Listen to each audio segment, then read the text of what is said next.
যদি এই সংসদকে ইনসাফের ভিত্তিতে পরিচালনা করা যায় তাহলে দেশেও ইনসাফ কায়েম করা সম্ভব হবে। আলহামদুলিল্লাহ, মাননীয় স্পিকার, আপনি ইতিমধ্যে কালামে হাকিমের একটি আয়াত এবং রসুল করিম সাল্লাল্লাহু আলাইহি সাল্লামের সবচেয়ে ঘনিষ্ঠজন প্রথম খলিফা আবু বকর সিদ্দিক রাদিয়াল্লাহু তাআলা আনহুর শাসনামলের একটা অভিব্যক্তি এই মহান সংসদে আপনি তুলে ধরেছেন।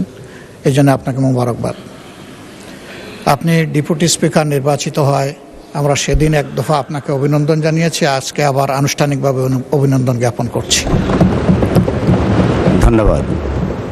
আপনি আজকে যে মনোভাব এখানে ব্যক্ত করেছেন আপনার বক্তব্যের মধ্য দিয়ে, আসলে বাংলাদেশের জনগণ এটিই কামনা করে, যেই সংসদ দেশের সকল কর্মকাণ্ডের কেন্দ্রবিন্দুতে পরিণত হোক এবং এই চেয়ারটি অত্যন্ত গুরুত্বপূর্ণ ইনসাফের একটি চেয়ার।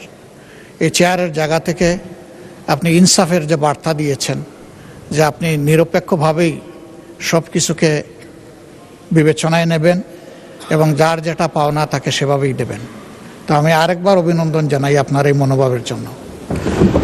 আমরা আপনাকে আশ্বস্ত করছি, আপনার দায়িত্ব পালনকালীন সময়ে আমাদের পক্ষ থেকে আপনার নেওয়া সঙ্গত সকল পদক্ষেপে আমরা সহযোগিতা করে যাব ইনশাআল্লাহ।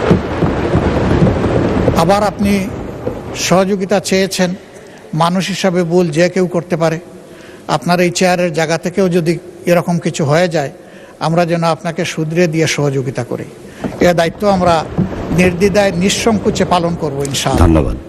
আমরা আশা করছি যদি এই সংসদকে ইনসাফের ভিত্তিতে পরিচালনা করা যায় তাহলে দেশেও ইনসাফ কায়েম করা সম্ভব হবে।